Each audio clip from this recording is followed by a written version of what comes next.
Okay. Oh, sorry. Yeah, I sent my slide across. Oh, I do apologise. We can pause for a second while whilst I find it. Unless you want to share. No. No. Okay. 2 seconds then. Let me.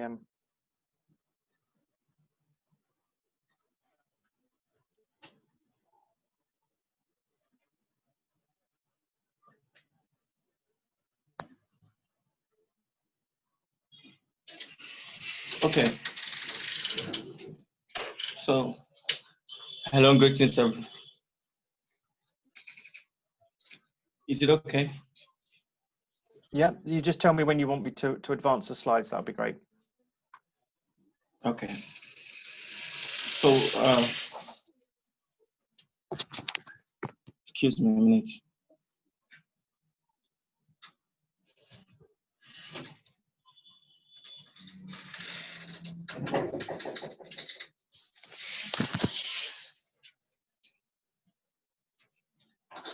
Hello and greetings, everyone.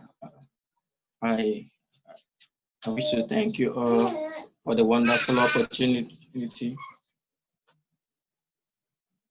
And today I wish to discuss the talk, redefining fear in the coronavirus outbreak. Slide.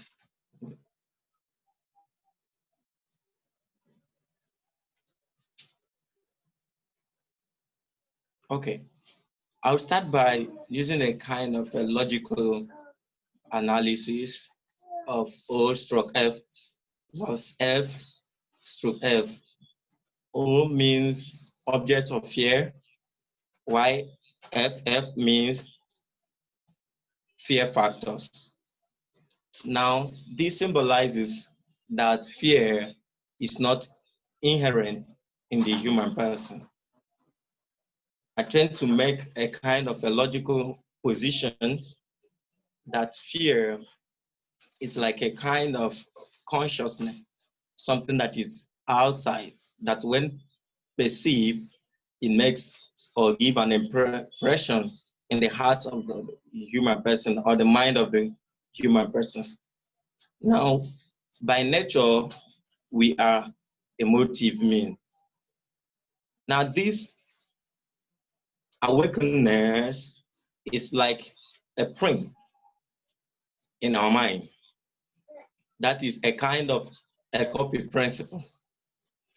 Now, when you perceive danger, it informs your mind.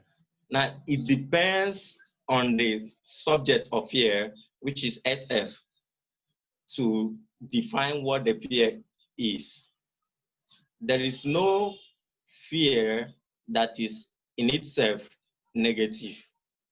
So what I mean is this: when you look up from the transcendental attributes of being, you will understand that fear is beautiful and a good factor or a being.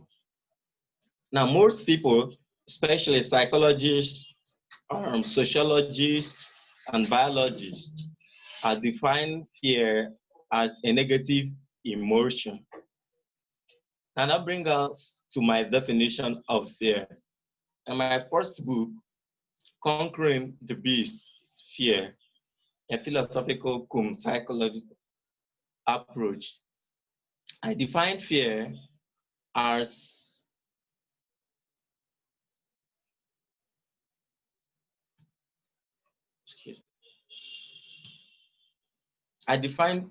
fear as a state for which someone is calculating so as he or she is thinking so as to take what? A decision which tends to become negative or positive. Now I say that this calculation can lead to miscalculation because the presence of fear will not allow the mind to uncover the bombs of the situation at stake. But then, After meeting with the like of the Suba and Michael Fisher, my eye there and perspective with regards to fear changed. Now, at this point, I changed my view about fear. Move to the next one.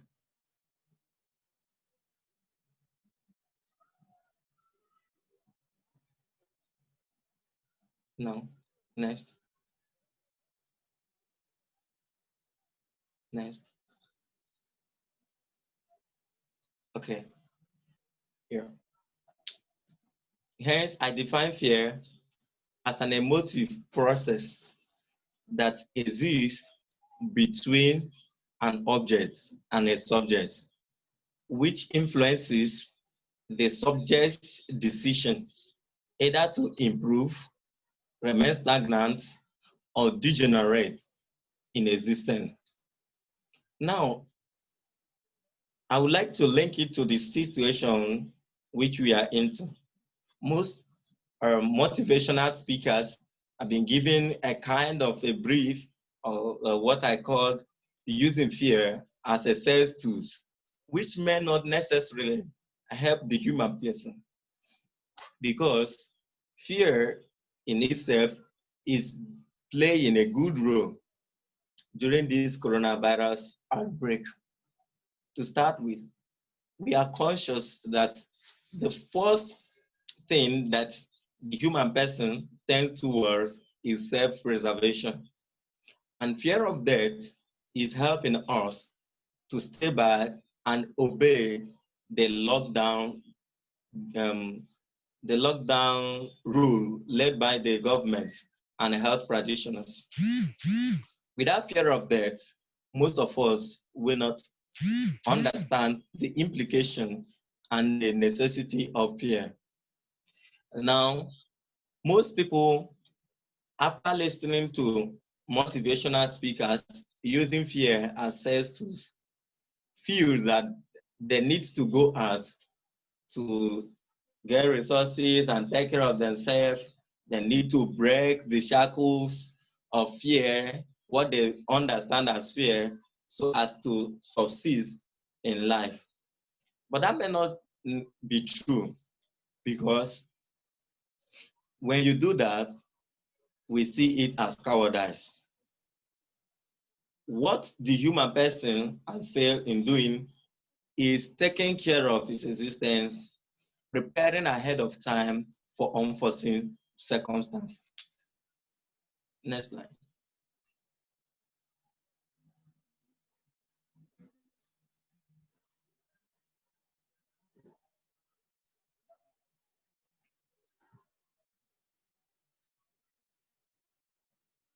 So, fear can help us to improve in existence. Why? When you calculate and project the future, it will help you to do what? To arrange your tendons and what you need in life.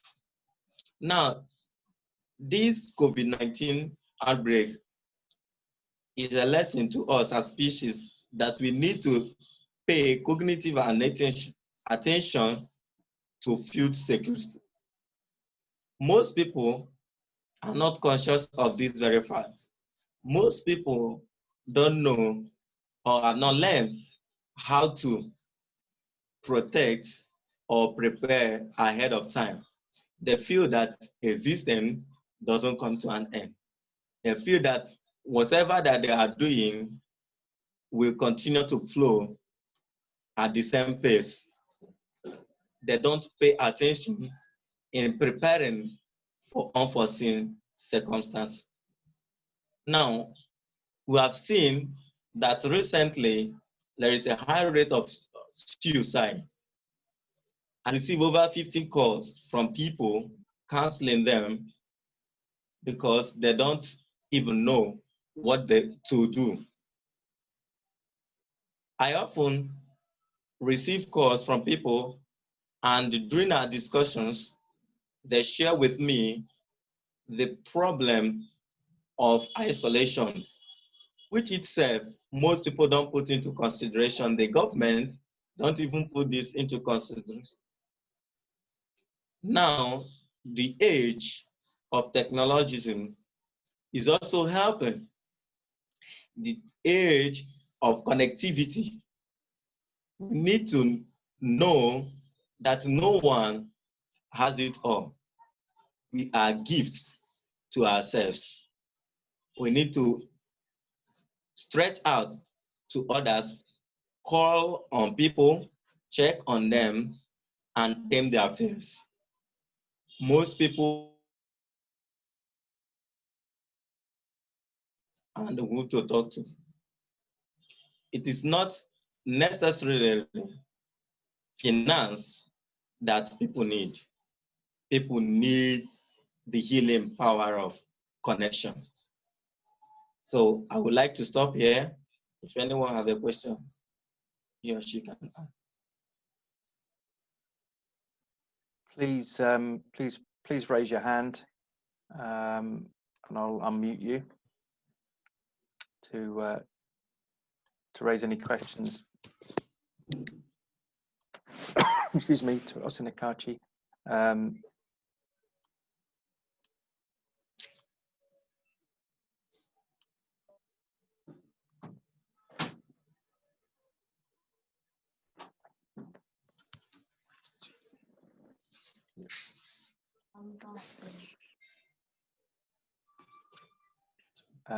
So,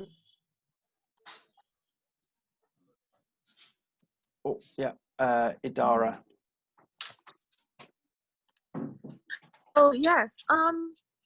My question is, you were saying that what you said that caught my attention is that fear is something outside of the person that is not natural to the human person. I don't quite get that. Is that saying that we're misinterpreting, that we really don't understand what fear is?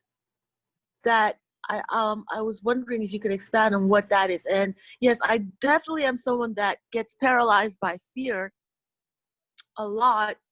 And I was wondering, I'm so sorry I stepped away for a second, if you had any suggestions on managing.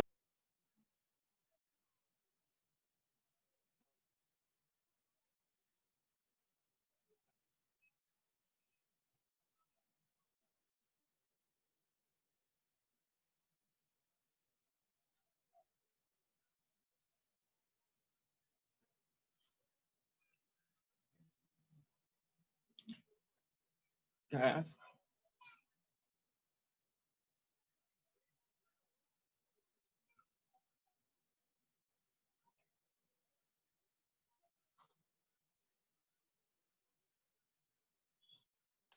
I think she may have connection problems. I'm trying to unmute Idara, but it's not working. So I don't know whether you got the gist of her question there. Yes. To be able to provide an answer.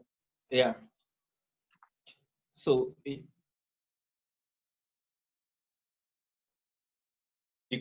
definition of what fear is. And that presupposes that fear is not inherent in the human person. We did a kind of what we call the philosophy. The philosophy simply means redefining what people think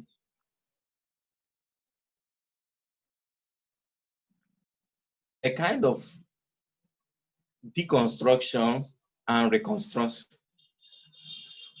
Fear is never inherent in the man. Now, let's take, for instance, the fear factors and the object of fear. What makes the human person to be scared is what he or she perceived, looked at, or imagined.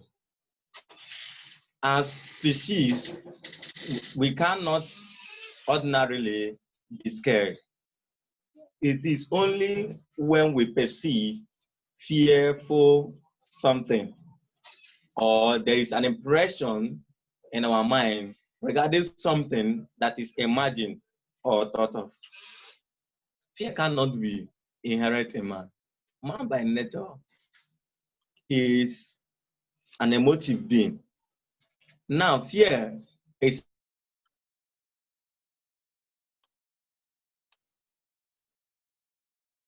according to Edmund Hoover, is not consciousness of nothing, but consciousness of something.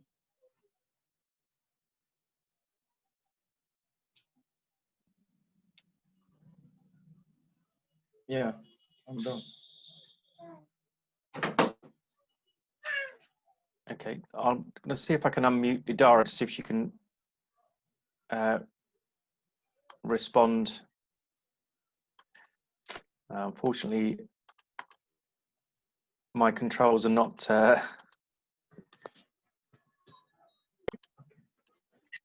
think we've lost. Hi. I'm sorry. Oh, I okay. had a distraction for a little bit. Yeah. So I appreciate that reply. Thank you.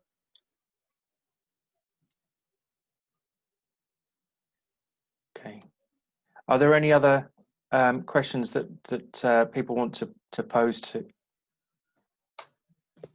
Please raise your hand.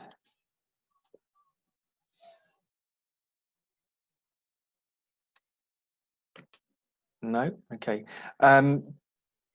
Did you want to cover any other items, Osinakachi, or Any answer? so? I mean, obviously, this is only part of your presentation. You wanted to continue beyond this, or?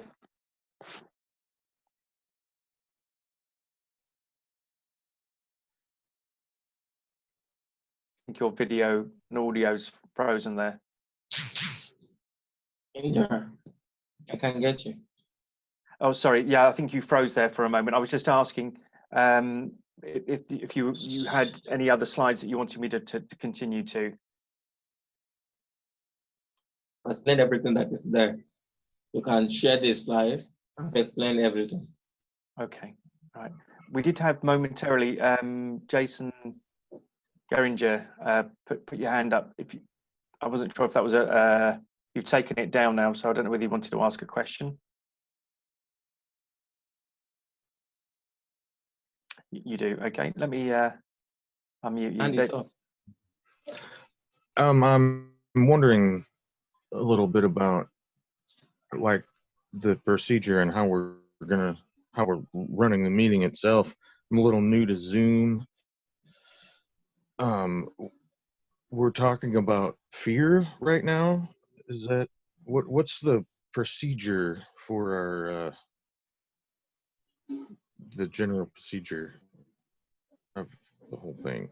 So in terms of the obviously this is in addition to the agenda items that we had scheduled for the conference. We've had a few changes of speaker, and we've just slotted in some additional items before this afternoon, before the session this afternoon that's due to start at 2 p.m. standard time.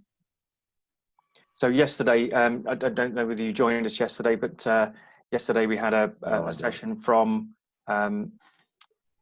Dr. Fisher, who is a fearologist.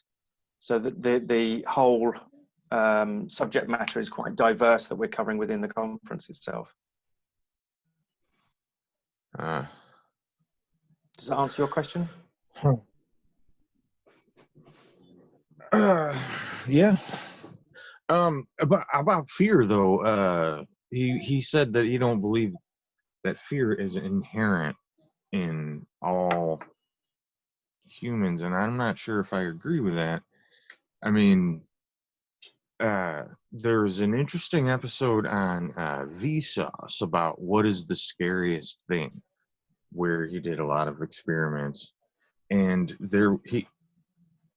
he found a few unique people that were like immune to fear, not in the same similar way as like psychopaths and you know, sociopaths and that kind of condition, but different. And he found that when he introduced too much carbon dioxide into their bloodstream, that they were able to fear. So what that tells me is that even in people that are fearless, there's still fear. There can be fear. So I don't know if by saying fear is inherently not, I mean, it's pretty inherent in human beings. So I just thought I'd like to share that. That's about it. I'll just stop there. I don't know whether we've still got. I think you're still on, Osinakachi. Yeah. Yeah. Still. You wanted to come back to that point? All right, explain it.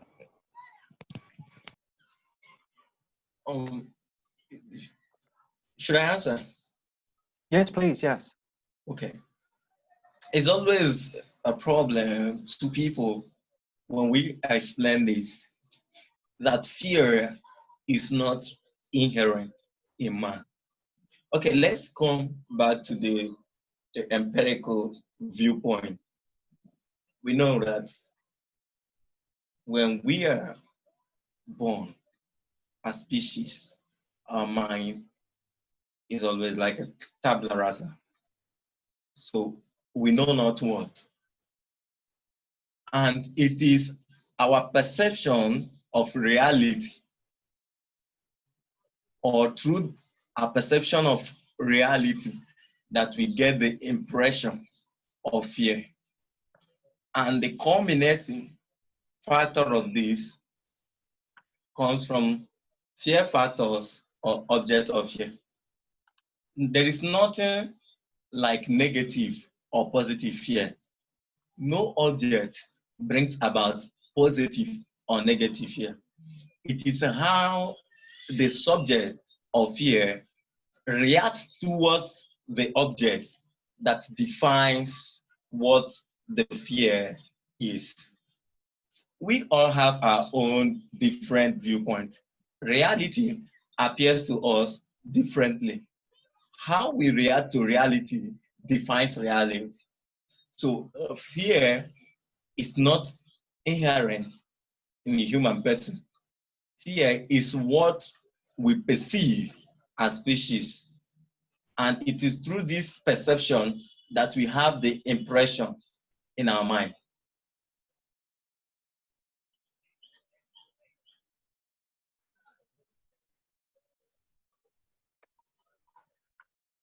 Okay.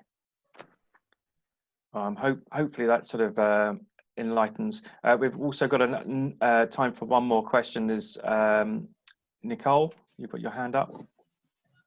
Oh, yeah, sorry. So I think, yeah, fear has never been inherent in people. It's not innate.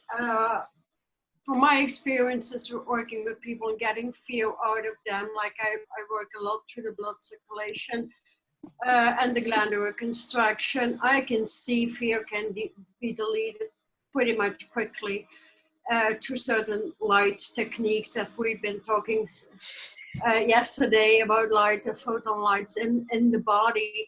So anything that is suppression, like fear to my experiences, suppresses many other senses in the body, and suppresses also the level of thought or capacity to think on a broader level as a, yeah. Our composition becomes very compact, and so I think, yeah, of fear as a negative emotion that holds our essence back in many ways. So I think it's very important to address it on many different levels as well. So I appreciate here the sentence of self-preservation, but do we need to be self-preservative? I don't think so in many ways either, because opening up our consciousness on many dimensional levels, opening up the universal levels, anything from my experience as well, where I did not open up, fear would kick in through the environment, through other dialogues, let's put it that way. So anything that surrounds you, even people through the word, can put on fear on a large level. So that list may be endless, actually.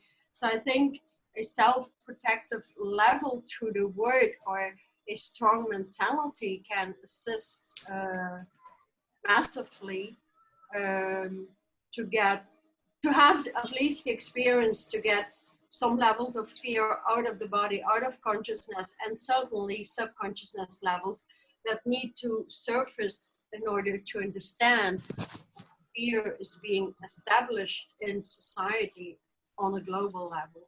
I think that would be a good idea to see it, to sense it, and as that is something we cannot see and people want proof, we can feel it immediately, and that would be actually a great experiment. I've been doing this with several kids, teenagers, and also mature people actually, and they all suffer many different levels of fear, of course, depending where you grow up, what were your experiences, etc., etc.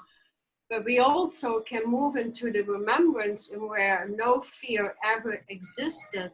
Because if you're born in the lower fields of mentality, which we all have, it's not that easy to understand how we can lift ourselves above these fields and ground other fields of light that open up in our DNA, RNA system that could be merged at any time as well. So there's many different perspectives, point of view that can assist that fear to leave the body, and especially in the first place, the environment where you live, and then consciousness follows suit actually from that powerful dialogue. So it's actually like polishing your brain on many levels, like we polish a diamond, for example.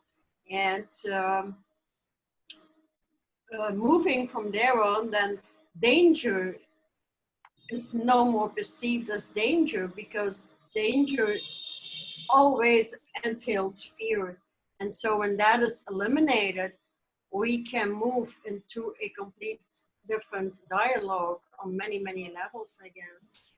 So here I'll always go back to consciousness and overriding that and moving back into anything that surfaces with there's very deep subconscious levels that that were so severe or engraved or embedded in traumatic experiences, for example, especially with children.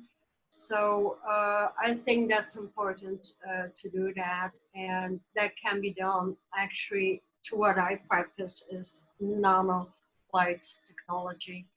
And but then again, I want also view the other side of the equation, because not every person in this world called Earth is open to that. So many possibilities need to open from that and give different perspectives to work from many other industry, like working with the physical levels can open these spheres up. Working with the food industries can open these spheres up. And so I think merging societal levels and then spiritual health levels along the mental health has great capacity to make that a bigger understanding. And I think that's important, maybe, yeah, to talk about. Okay. Fantastic. Well, I think in order to give people a break for food and a bit of rest, obviously these were extra sessions that we'd fitted into the program. Are there any further questions at all? If not, then I shall close this session. I thank you very much to you for sharing your wisdom with us, and I just want to share the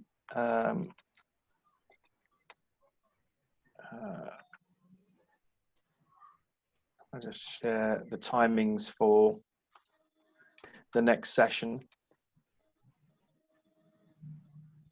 I can get my mouse to work. So 2 p.m. Hopefully I've got these right. 2 p.m. In Los Angeles, 4 p.m. New York, London, Lagos, 7 p.m. All the way through to 11:30 p.m. in Bangalore. If I know it's already late for you in Tokyo, if you're able to rejoin us, we have Ben Zion joining us, who will be talking about public health services that treat aging as a disease in Africa. We have a number of